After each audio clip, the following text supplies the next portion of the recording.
Role-playing is the most immersive and rewarding part of Dungeons & Dragons, getting to create a heroic, fantastical character to dive into. But how do you get your players to commit to this idea?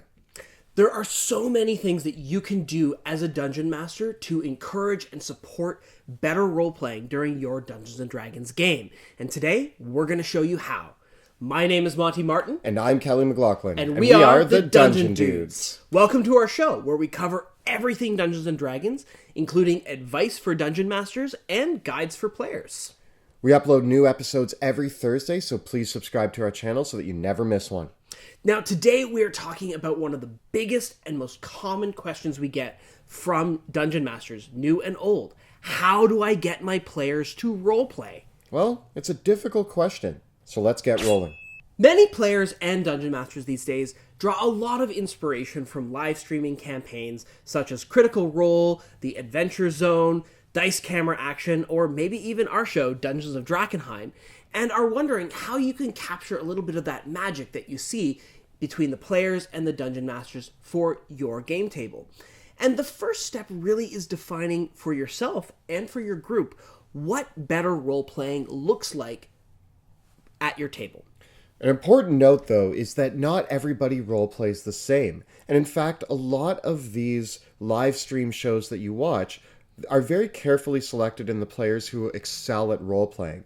But in most of our home games, there's usually a few players around the table who are maybe a bit more shy or reserved with doing voices or handling social situations at the D&D table, and more of the role-playing comes out in various forms. The key here is not to criticize them for not doing a voice or not playing and acting out an entire scene, but more so looking at the choices that they make, and are those driven by character, or is that just them goofing off at the table? The essence of role-playing is making character-driven choices, not adopting a funny voice, putting on a weird costume, and pretending to be your character in the first person. Although that can help. It can help a lot, and you as a dungeon master, one of the first things that you need to do is make sure that the other players at your table are not denigrating or making fun of the others for trying to roleplay. It really takes a lot of bravery to jump in and roleplay a character and pretend to be someone else. And it can be a little bit embarrassing at first. I find that when a new player jumps into D&D, you as the DM being able to be forthright with your character voices and your role-playing allows the people around the table to see that it's okay to do so. And there should never be a reason to make fun of somebody's bad joke or terrible voice that they try to do. Have fun with it and encourage it. Feed off of each other's role-playing, and that will really bring up the whole table and encourage everybody there to participate. At the same time, even the most immersed group that is very seriously in character also needs the chance to step away from it and laugh for a few moments. 100% immersion is also not necessarily a good thing. So recognize that there needs to be a balance and that every D&D group is going to find its own balance. So have this conversation with your players of where your group is going to lie on the spectrum. Do you want to do voice acting? Do you want to put on costume pieces?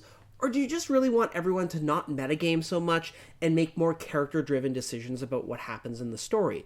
Perhaps you want to have more character development and see the characters grow and change over the course of that. Or maybe they just want to get more engaged with the history and lore of your world and actually care about what's happening in the campaign. All of these are completely reasonable expectations as long as you've discussed them with your group first so that everyone knows what to expect. One of the greatest moments, and as a DM, one of the most rewarding moments to know that you've done a good job inspiring your players to roleplay, is when in-character banter starts to occur between the players at the table, where they're actually communicating with each other and planning things out or working through a situation, but in character. It's a really rewarding experience, and watching it happen at your table is amazing. You need to watch out for these moments, because when your players start role-playing with each other, it's an opportunity for you to sit back and enjoy the rewards of what you fostered. It's one of the most pleasurable moments in a campaign, when you as a DM just to get to listen to your players for a change and see the awesome role-playing happening in front of you. These moments feel so rewarding as a dungeon master, and if you want to see these things start happening at your table, there's a couple things that you can start doing with your group to really foster the role-playing to get to this moment. The first thing that you can do is take the lead by using descriptive language, setting up scenes, and using your own character voices to roleplay the NPCs. You're taking the lead on encouraging your players to roleplay. The second thing that you can do is create opportunities by presenting scenarios in which character-driven decision-making and role-playing can actually flourish, as opposed to just a hack-and-slash combat fest. The next one is getting your players to choose personality traits and flaws that are fun and easy to display at the table with their role-playing. The next thing that you can do is work with your players to create a simple backstory for their character, which establishes meaningful relationships between the characters, as well as character-driven goals. Lastly, award inspiration actively and often to encourage good role-playing.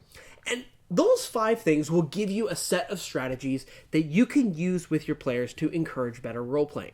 With these things in mind, let's talk a little bit more about how you can take the lead at your table to foster better role-playing and what that means. Player engagement starts with you. Don't underestimate that you as the DM have the power to encourage and set the tone for the role-playing at your table. You might want to partner in with another one of the strong role players at your table and talk with them about how the two of you can work together to encourage the other players to roleplay a little bit more. Some of the simplest things that you can do just to get started are addressing the players by their character names in moments where it matters, to clearly mark when in-character conversation is occurring. As a DM, you want to use detailed descriptions of the environments and the NPCs that they're encountering to engage all of the senses, which encourages role-playing, bringing up things like what they see, hear, smell, taste, feel. Really can help them start to imagine the role-playing situation at the table. You don't have to adopt a funny voice.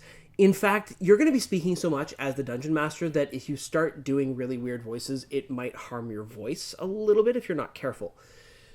But you may want to apply some of the techniques that we're going to be talking about with using bonds, ideals, flaws, and personality traits in your own NPCs, monsters, and descriptions and scenarios. This is an easy practice to bring those NPCs to life and give them more meaning, which encourages role-playing at the table. If you're setting an example for your players, it's only a matter of time before they follow suit with you as well.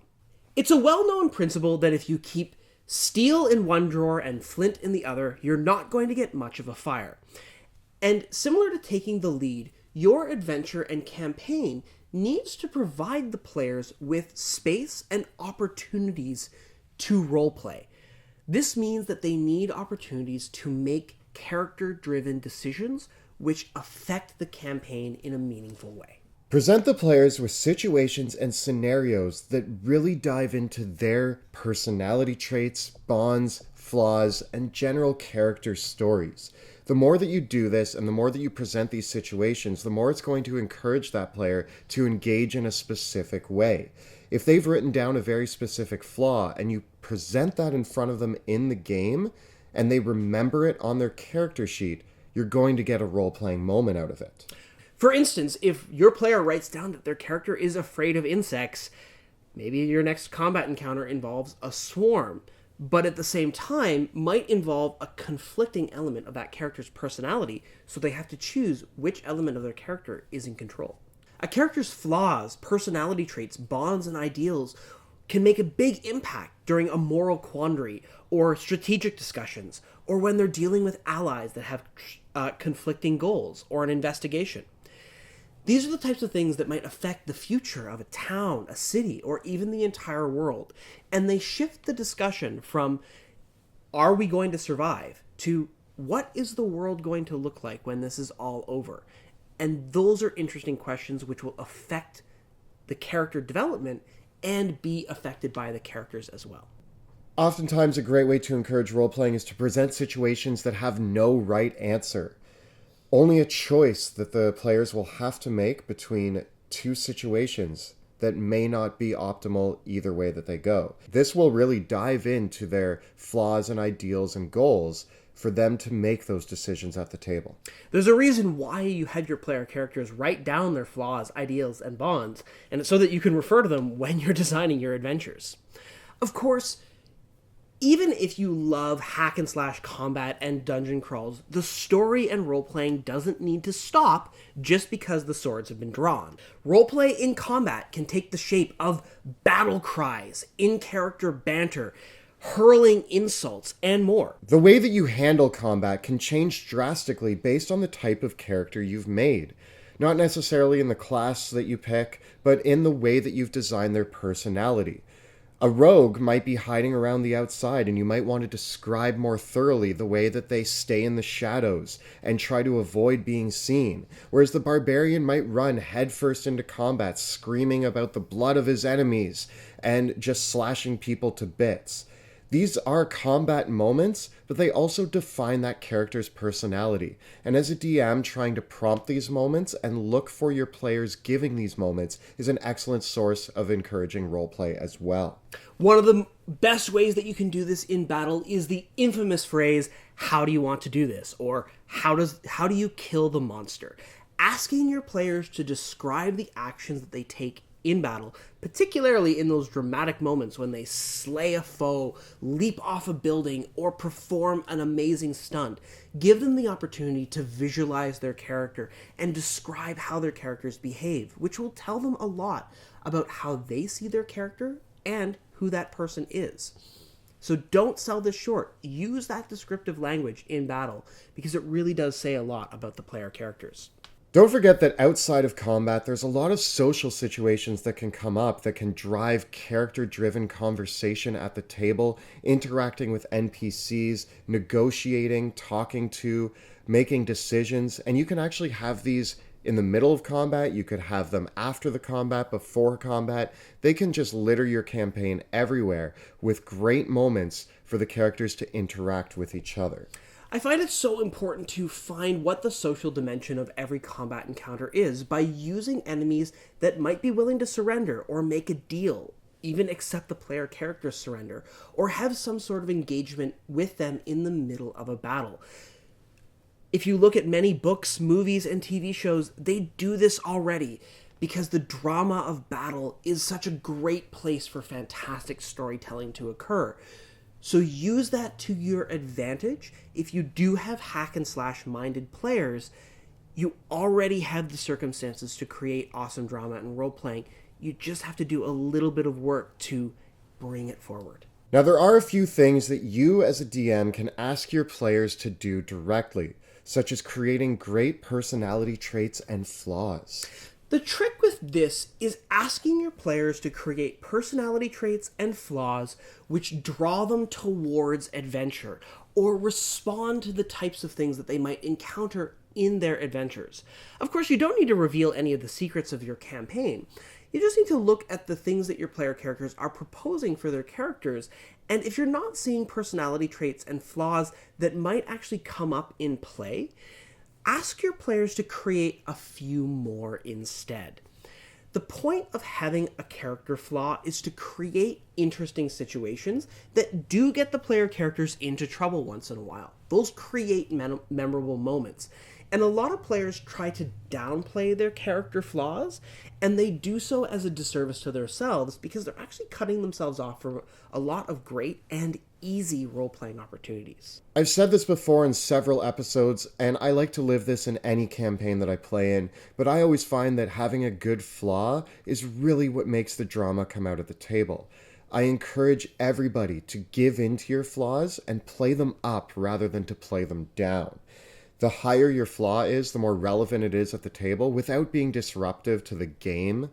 I find that it can actually create some of the most interesting moments, and to not worry so much about winning every combat, but instead having fun with it and playing your character. Some of the most memorable characters in fiction and TV shows and movies have had fatal flaws behind their characters, and that's part of what makes them relatable, so well loved, and what provokes some of their most amazing adventures. Don't let your players squeak out of having an awesome flaw for their characters. Really encourage them to go the distance with this. There are many, many players that freak out at the notion of having a flawed character and don't want to play one. But there are flaws out there that are fun, constructive, and interesting.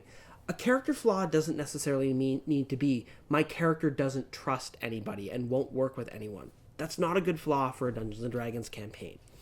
Good flaws include things like fears of insects or fire, overconfidence, thinking that they're always right, maybe even addictive personalities or being prone to taking big risks that they really shouldn't. These are interesting flaws that make for great characters. Beyond the personality traits and flaws, the next thing that you should ask from your characters is for their bonds, goals, and relationships. This is a little bit different than asking your players to create a backstory. You can still ask them to do this, but I find that it's best to keep a backstory to a minimum. Oftentimes, some players will take a backstory writing exercise like homework, and they'll do it, but then promptly forget about everything they wrote in it, and then it never comes up in play at all. Oops. Whereas making bonds and goals for a character are things that are actually meaningful to them. And this is where probably I've had the most success, because I ask my player characters to create a bond or relationship that ties their character to another character in the party, which means that all my players have to make characters that already know at least one or two other people in the group in some way. For me, this was the biggest success at getting my players to roleplay, because having an existing relationship between two characters is something that players can really easily understand and that they know how to play off of right away. When I was designing my character for one of our last campaigns, I had them be childhood best friends with one of the other characters. They were both members of the same assassins group. One was a rogue and one was a monk, but they still both operated as assassins within an assassin's guild. Or having characters that had worked together on a previous job, or studied together, maybe at a mage's college or something of that sort.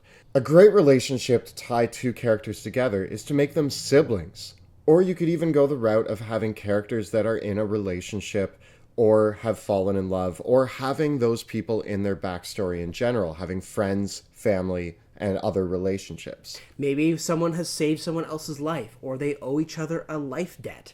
Maybe one of the characters saved the other's life, and there's a life debt between them. Maybe there is a debt between two characters. They're former adventuring companions, childhood best friends, or anything else you can imagine. The point here is that these kind of relationships define how the characters perceive each other and bind them together in really meaningful ways, leading to a very cohesive party. At the same time, these relationships often create other NPCs and characters which can play a part in the campaign as well and give the players some really, really clear motivations. In one of our last campaign, the players were childhood friends, cousins, and relations that were all heading to a wedding together. And that was the kickoff for the entire campaign. And it really resulted in a very cohesive group that cared about each other quite a lot. Another piece to this is that by creating NPCs that represent the family members or relations to those characters will also encourage role-playing. A lot of people like to go the route of creating a character who all of their parents and family are dead and that's why they're an adventurer.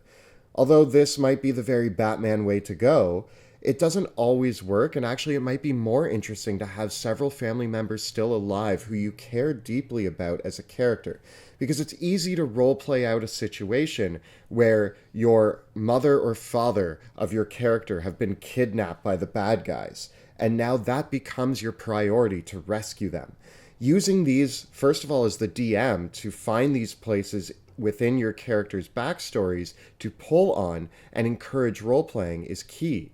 And as a player role-playing, being able to dive into these emotions will really help you to role-play. I have seen people that are a little bit cynical when we suggest this, that say that having the characters' families involved in the plot of the campaign is a surefire way to end up with a party of orphans, because threatening the things the players care about somehow causes them to never want to care about anything at all. And to me, that signals a little bit of a breakdown in the discussion that's happening at the table. Player characters need things to care about, and family is one of the things that people care about more than anything else in the world. If you can't get your players to care about their family, how are you going to get them to care about the rest of the world? If you are going to ask your players to create a backstory for their characters, it's now on you to actually make sure that that backstory is relevant to your campaign if you want them to care about it. What this means is that if you have a party of 4 or 5 characters, each with their own backstories, even with them just intertwining a little bit, the characters' stories actually will become a major focal point for their campaign. And this is a very good reason why you as a dungeon master should think about how your campaign's story arc is going to integrate the characters' stories. I myself will often not make the final decision about my villains, NPCs, and the overall arc of my campaign until I have a very good sense of what characters my players want to play, because for me, it's more important that I tell a story about the player characters than anything else that I might be trying to say. The players care more about their own characters than anything else in your world, so making your campaign relevant to them is a surefire way to encourage more role-playing. As a player writing my backstory, one thing that I try to do is create at least 3 events, people, or other things that the DM could use to build the campaign. I also try to build it up to an open-ended but immediate goal that my player is looking for. So all the events in their backstory don't have to be complete things that happened and finished, but more things that may have occurred to them, people that they may have met or that are important to them that can help drive their story forward from the point that the campaign starts. And it's also not necessary to save a player character's backstory resolution for the end of the campaign. In fact, I find it's more interesting to have the player character's personal stories happen at the beginning of the campaign so that you get to foreshadow your big epic narrative while the players are exploring their characters. In many ways, your players aren't really going to discover who their characters are until they've played a couple game sessions. So having a couple of your early game sessions dedicated to the player characters and their own personal stories is going to give your players more opportunities to figure out who their characters are. And then as their own personal arcs are coming to a close, usually for me, I try to wrap it up somewhere between level 4 and level 6. That's when you can start integrating your big, epic, world-changing storyline, and now the players are going to have a way to respond to that is meaningful to them. So when your players do deliver these amazing role-playing moments, it's important to remember to reward them by giving them inspiration. Inspiration was a mechanic introduced in Dungeons & Dragons 5th edition as a way to reward role-playing that wasn't giving out bonus XP or extra treasure. Inspiration is really simple. You grant a player character inspiration, and then they can spend it to gain advantage on any d20 roll later on. Players can't hoard inspiration points. They either have it or they don't. We are both guilty of finding inspiration sometimes difficult to use or easy to forget. There's different ways to implement this at your game table, and there's several ways that you can try to remember to reward inspiration for good creativity. One thing that I do at my table is at the end of every game session, we have a little discussion about some of the most memorable moments from that session. Who really stood out as the person who role-played the best and handled a situation, not necessarily by winning a combat, but by using their character and their character's personality, traits, even flaws, to create that epic moment at the table, and that's who we usually give inspiration to so that they have it at the start of the next game. There are other ways to do this, however. In contrast, you can award inspiration early and often in your game session. And it's a great way to really get your players to come out of their shell and feel like they're being recognized for role-playing more. Instead of saving inspiration as a reward that you only give once per session to one player, which I kind of disagree with Kelly a little bit on this one, I think that you should give out inspiration a lot. That's the best way to use it, in my opinion. I think that players should get inspiration 4, 5, 6 times per game session. And in fact, one of the ways that you can use this is by telling a player, hey, once every game session, you can gain inspiration for role-playing your personality trait, your flaw, your bond, and your ideal. And if you successfully roleplay all 4 of those traits every game session, you'll get an inspiration point each time. And if you do all 4, I'll give you a bonus one at the start of the next game session as well. This will really have your players looking at all the different elements of their character and trying to bring them into play over the course of the game session. The one caveat to this is that the players can't hoard the inspiration points. They need to spend them before they can earn them again.